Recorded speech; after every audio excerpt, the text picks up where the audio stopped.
अस्सलाम वालेकुम। Public point के पॉडकास्ट के साथ मैं हूं हारून ताहिर और आज हमारी पॉडकास्ट के मेहमान हैं सवेरा खालिद, यंगेस्ट सोशल वर्कर। सवेरा, कैसी हैं आप? अस्सलाम वालेकुम, मैं बिल्कुल ठीक। अच्छा सवेरा, आप पूरे पंजाब की यंगेस्ट सोशल एक्टिविस्ट हैं और यूथ एक्टिविस्ट भी हैं। यूथ में बड़ा एक्टिव रहती हैं और आप माशाल्लाह छोटी सी उम्र से ही आप इस फील्ड में आ गई हैं। तो जैसे कि हमारा शहर मुल्तान, यहाँ पर ज़्यादातर रुझान नहीं है सोशल वर्किंग करने का, और ऐसे में ख़वातीन का और सबसे ख़ास तौर पर बात ये कि यंगेस्ट सोशल एक्टिविस्ट का फील्ड में आना, तो क्या समझती हैं कि दीगर लोगों में भी इस चीज़ का रुझान पाया जाता है? ऐसे ही मैं आपकी बात से इत्तेफाक करूँगी कि मुल्तान जैसे शहर में ये चीज़ इतनी प्रमोट नहीं है। Social activism, youth activism, even कि सिंपल वॉलंटियरिज़म भी इतना नहीं है प्रमोट। तो ऑब्वियसली प्रॉब्लम्स होती हैं, स्पेशली गर्ल्स को काफ़ी प्रॉब्लम्स होती हैं। फैमिली देखनी पड़ती है, फिर सोसाइटी का जो प्रेशर होता है वो भी देखना पड़ता है। लेकिन ऐसा है कि कुछ लोग होते हैं जो खुदा की तरफ से ही इस काम के लिए बने होते हैं, वो खुदा की एक एक्सेप्शनल कौम होती है। लेकिन दूसरी बात यह है कि आप अगर शऊर पैदा करने निकलें तो फिर क्या कुछ नहीं हो सकता। कोशिश हर काम करवा सकती है। अच्छा, वैसे तो सोशल वर्किंग बहुत तरह की हो रही है हमारी सोसाइटी के अंदर। इस बात का एनालिसिस कैसे किया जाए? अब अक्सर एनजीओज़ की तरफ से मैसेजेस आते हैं कि हम फलां प्रोजेक्ट कर रहे हैं, उसमें हमारी थोड़ी सी मदद कर दी जाए, मतलब ऑनलाइन सिस्टम के थ्रू ही। तो एक इंसान जो वाकई ही विल रखता हो सोशल वर्किंग करने में, अपना भी हिस्सा डालने में, तो वो कैसे उसका एनालिसिस करे कि हाँ यार, ये इदारा हकाइक पर मबनी है, ये वाकई ही मैं इसको जो कुछ भी पे करूँगा ये वाकई उसी प्रोजेक्ट पे लगाएगा जिसकी ये बात कर रहा है। ये बात आप वाकई बिल्कुल ठीक कह रहे हैं। फेक चीज़ें बहुत ज़्यादा मार्केट में इन हो गई हैं। इवन कि अगर हम देखते हैं ना तो सोशल मीडिया पे ये चीज़ ज़्यादा फेक दिखाई देने लग गई है। अब फॉर एग्जांपल मुझे एक एनजीओ की तरफ से रिक्वेस्ट आती है कि जी इसमें वॉलंटियर करें, वर्क करें, ये करें। मैंने उसको गूगल पे सर्च किया, उसका सारा डाटा निकल आया। आजकल क्या कुछ फेक नहीं बना लेते, लाइसेंस तक फेक बन जाते हैं। और मैं वहाँ चली गई और आगे जाके जी खुदा ना खास्ता कुछ ऐसी चीज़ ना गुज़ेर हरकतें हो गई जो कि सोसाइटी में एक्सेप्टेबल नहीं है। तो इसके लिए पॉइंट यही होता है कि आप उसकी पहले तो जांच पड़ताल बहुत अच्छे से करें। किस तरह से करें? आप अपनी फैमिली को अपने साथ ज़रूर रखें। अकेले कहीं भी ना निकल पड़ें कि जी हाँ मुझे सब पता है, मैं कर लूँगा या मैं कर लूँगी, ऐसा नहीं होना चाहिए। फैमिली को पहले इन्वॉल्व करें, अपने बड़ों से इस चीज़ का मशवरा करें। दूसरा, जो आजकल की यूथ है ये पढ़ी लिखी है, तो आजकल हम जितना मुझे एक्सपीरियंस हो गया है, शक्ल देख के भी थोड़ा सा अंदाज़ा हो जाता है कि जी हाँ जी ये वैलिड काम करने वाले हैं या फिर बस नाम दिखाने वाले हैं। तो यही है कि थोड़ा सा आप अपनी आंखें खुली रख के जाएं। ये नहीं कि वॉलंटियर के नाम पे आप कुछ भी करने को तैयार हो जाएं।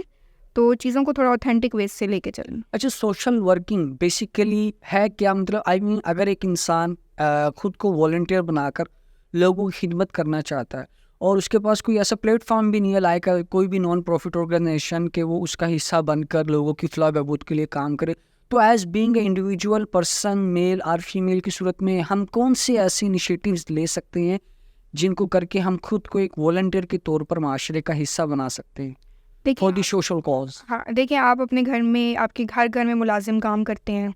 कोई पानी ला रहा है तो कोई घर की सफाई कर रहा है, या चलें मुलाजिम भी रहने दें। आप घर से बाहर ऑफिस तक जाते हैं, रास्ते में आपको कोई मज़दूर नज़र आ गया है, कोई स्ट्रीट बैगर नज़र आ गया, आपको कोई ज़ईफ़ इंसान नज़र आ गया, आपने उसको 10 रुपये पकड़ा दिए हैं। या आज घर से लंच लेके आए हैं तो वो लंच बॉक्स उसको दे दिया है। आपने नेकी कमाई है, आपने एक सोशल वर्क किया है। आपको ना टीम की ज़रूरत पड़ी है, ना आपको एक एनजीओ की ज़रूरत पड़ी है, आपने अपने बिहाफ पे काम किया। फिर आप ये करते हैं, आपके दिमाग में एक स्पार्क आ जाता है जी कि अगर मैं इतना छोटा काम कर सकता हूँ तो क्यों ना मैं 4 लोगों को मिला के थोड़ा बड़ा करूँ, फिर थोड़ा बड़ा करूँ। आपने अपने फ्रेंड से बात की, 2 फ्रेंड्स इंटरेस्टेड नहीं हुए, उनमें तीसरा हो गया, तीसरे ने आगे 2 फ्रेंड से बात की, इसी तरह आपकी 3-4 लोगों की टीम बन गई। जब वो 3-4 लोगों की टीम बनी, उन्होंने ये 4 काम कर लिए जी। अपने कॉलेज में कैंटीन वाले बाबा जी को दे दिया, कुछ खाना दे दिया या उनकी मदद कर दी, उनको कुछ पुराने कपड़े दे दिए। 4 अगले लोगों ने आपको देख लिया कि हाँ यार ये ग्रुप ऐसा काम करें, इनसे पूछें तो सही कैसे कर रहे हैं। उनमें से एक आपके साथ मिल गया। अब फिर ये चीज़ भी आ जाती है कि जी अच्छा चलें, 4 लोगों ने काम किया है, पिक्चर्स बना ली हैं, नेकी हाँ, कर रहे हैं। पिक्चर्स का बड़ा काम है। मैंने अक्सर बहुत सारी ऐसी एनजीओज देखी हैं, लोग देखे हैं, वो सिर्फ फोटो सेशन करवाने के लिए बिग कॉस्ट कर रहे होते हैं। मतलब जब तक फोटो सेशन नहीं होगा वो चीज़ों को देते तक भी नहीं। तो देखिए इसमें सबसे पहली बात है, अमाल का दारोबंदार नियतों पर है। कुछ जो इंटरनेशनल और नेशनल ऑर्गेनाइजेशंस है ना, उनके लिए चीज़ मस्ट है, पिक्चर्स बनानी है। आज चले हम स्टेटस को भी छोड़ देते हैं कि नेशनल इंटरनेशनल। अब फॉर एग्जांपल आप कह रहे हैं कि अभी आपने पहले बात की कि प्लेटफॉर्म नहीं मिलता, हम किस तरह काम करें। अब मैं चाह रही थी मुझे कोई प्लेटफॉर्म मिले जहाँ मैं ये काम बड़े लेवल पे कर सकूँ। सही। अब मैं ये प्लेटफॉर्म किस तरह ढूंढूंगी? ऑब्वियसली थ्रू सोशल मीडिया ढूंढूंगी। अब सोशल मीडिया पे पिक्चर्स आएंगी तो मुझे पता लगेगा। बिल्कुल। अब मुझे नहीं पता आपने ये पिक्चर डाली, आपकी नीयत क्या है? आपकी नीयत दूसरों को भी इसमें इन्वॉल्व करने की है या दिखावा करने की है? ये तो आपको पता है ना आपकी नीयत क्या है। इसी तरह हमें पता होता है हमारी नीयत क्या है। जज करने वाले लोग जो होते हैं ना, वो ज़रूर एग्जिस्ट करते हैं। पॉजिटिव लोग भी एग्जिस्ट करते हैं और नेगेटिव भी। हम पिक्चर्स इसलिए डालते हैं ताकि कोई दूसरा हमसे इम्प्रेस हो के अगर वो ये काम करना चाहता है तो वो हमारे साथ कनेक्ट हो जाए। तभी तो ये सोशल वर्कर्स जो हैं ये बढ़ रहे हैं, यूथ इंगेज हो रही है हमारे साथ, वरना हम वही 4 लोग जो हैं वही काम करते हैं। अच्छा, इस वक्त यूथ का क्या रुझान है सोशल वर्किंग की? यूथ का काफ़ी पॉजिटिव रिस्पॉन्स है, बल्कि बड़ा इन्वॉल्व होते हैं इस चीज़ की तरफ। अभी हम रिसेंट एक इंस्टीट्यूट में गए थे, हमारा एक छोटा सा प्रोजेक्ट है उसके सिलसिले में, तो बड़ा इंटरेस्ट लेते हैं ना कि यूथ, बल्कि जो थोड़े से पुराने लोग हो गए हैं उनको भी ये चीज़ बड़ी अच्छी लगती है कि आजकल की यूथ चलो किसी पॉजिटिव तरफ जा रही है। वरना यही है जी, सोशल मीडिया इन्फ्लुएंसर्स बन जाएं, टिकटॉक्स बना लें और रील्स बना लें एंड ऑल।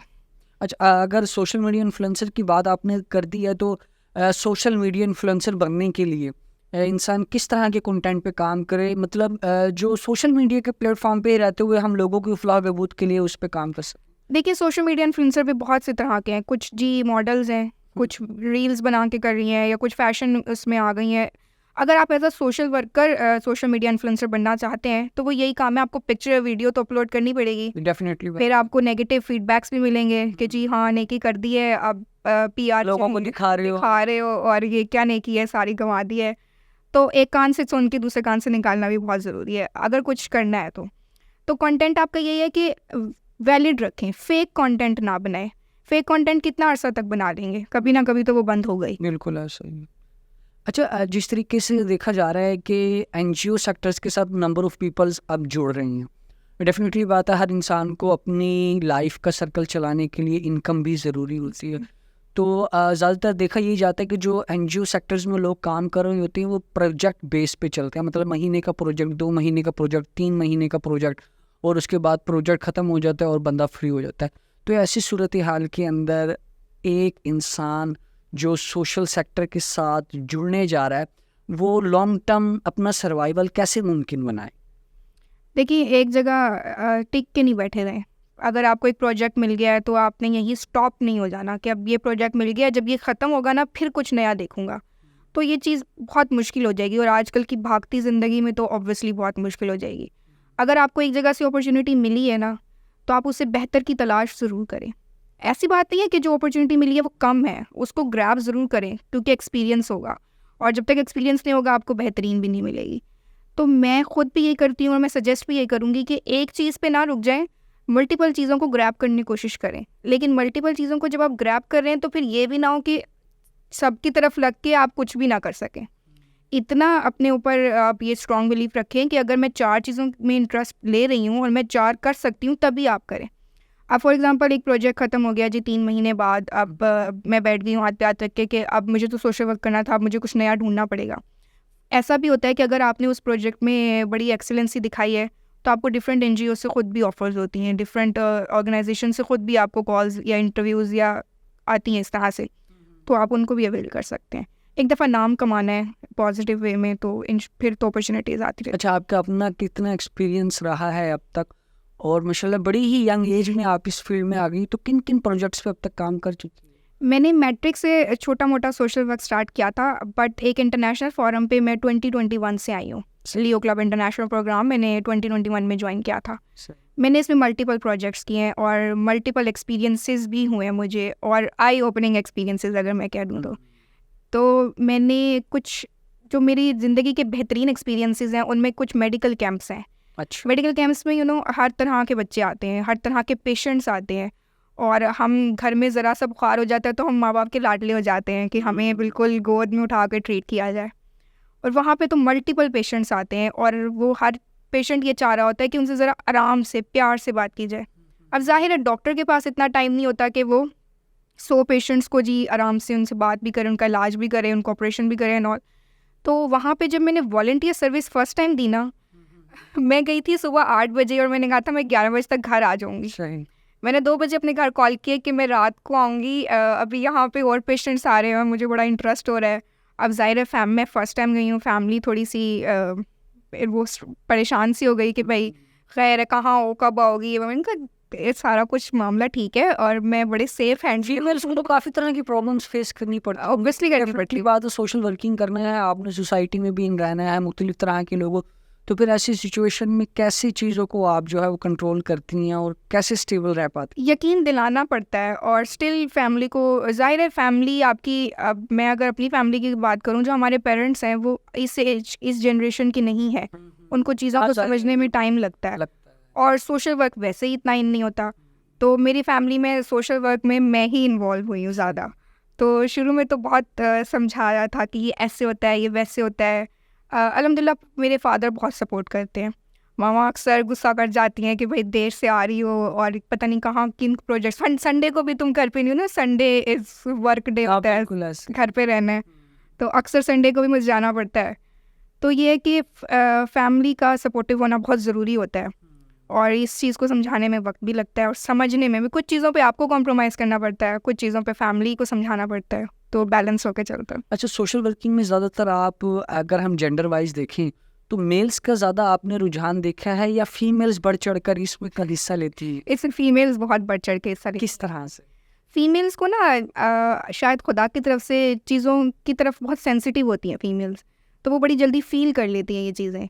मेल्स का ये है कि मेल्स के ऊपर हम ये भी कह सकते हैं कि रिस्पॉन्सिबिलिटीज़ बहुत ज़्यादा होती है। अब मेरी ऑर्गेनाइजेशन में दोनों बैलेंस्ड हैं पॉपुलेशन, सही।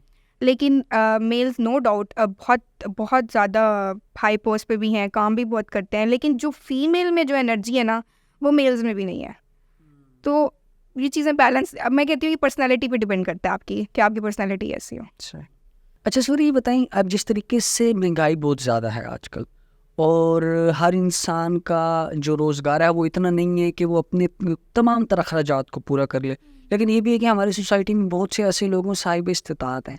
तो ऐसे में अगर एक इंडिविजुअल पर्सन महंगाई की सूरत हाल को मद्देनज़र रखते हुए किसी भी मुस्तहिक की मदद करना चाहे, क्योंकि अब जिस तरीके से NGOs हैं, लोग ट्रस्ट नहीं करते, वो समझते हैं कि यार पता नहीं ये हमारे साथ कोई फेक हाथ कर जाएंगे और खुद जिस खा कार्य जाएंगे खैर के लिए, हाँ, जिस कार्य खैर के लिए हम पैसे देना चाह रहे हैं पता नहीं वो वहाँ पर लगते हैं अभी नहीं लगते। तो ऐसी दो सिचुएशनों में फर्स्ट ऑफ ऑल कि हम अपना ट्रस्ट कैसे बहाल रखें तमाम तर NGO सेक्टर्स के ऊपर जो सोशल कॉज के लिए माशरे के अंदर काम कर रही हो। सेकेंडली, अगर आप खुद एज इंडिविजुअल लोगों की फलाह बहबूद के लिए काम करना चाह रही हो, तो ऐसी कौन सी स्ट्रेटजीज़ हैं जिन पर हम काम करके खुद को इस प्लेटफॉर्म का हिस्सा बना सकें? अच्छा, आपको अगर ट्रस्ट नहीं है किसी ऑर्गेनाइजेशन पे पैसे देते हुए या उसमें कोई कपड़े दे रहे हैं या कुछ भी दे रहे हैं, तो आप खुद जाके इसको खुद विटनेस करें। आप उनको वहाँ छोड़ना है कि ये मेरी तरफ से चेक ले लो या कैश ले लो या सामान रख लो।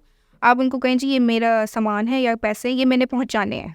आप खुद विटनेस करें, तभी आपका ट्रस्ट बहाल होगा। दूसरा, अगर आप इंडिविजुअली करना चाह रहे हैं ना, तो आप खुद से एक देग लगवा दें, एक किसी फ्लाईओवर के नीचे लगवा दें, किसी यतीम खाने में लगवा दें। आप वहाँ पे इंडिविजुअली कर लें, आप किसी ऑर्गेनाइजेशन के साथ कनेक्ट ना हो, देग लगवा रहे हैं या चलें आप सर्दियों के कपड़े देना चाह रहे हैं, ये जो ऑर्फनेज हैं ये तो चलें आप लोग ट्रस्टेड है ना, इनका तो आइडिया होता है, तो आप वहाँ जाके अपनी कंट्रीब्यूशन दे दें।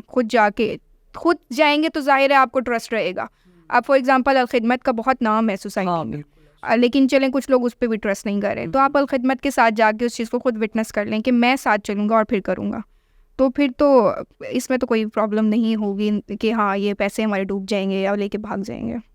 और आई गेस जो ऑर्गेनाइजेशंस थोड़ी सी वैलिड हैं और जो माशरे में नाम रखती हैं, वो अब इतनी ज़्यादा प्रमोट हो चुकी है, सोशल मीडिया ने इतनी धूम मचाई हुई है कि आप उनको एज सोशल मीडिया पे आप अपना हैशटैग्स यूज़ कर लें या फिर आप उनको सर्च कर लें, तो वो टॉप रेटेड सामने आ जाती हैं। बिल्कुल, तो आप उनके ज़रिए भी जो नेकी करना चाहते हैं वो भी। चलिए जी, best of luck for your future. जिस तरीके से आप छोटी सी ही उम्र से सोशल एक्टिविस्ट रही हैं, लोगों की फलाह बहबूद के लिए काम कर रही हैं, आई होप सो आने वाले वक्तों में भी आप इसी तरीके से अपने काम को लेकर चलती रहें।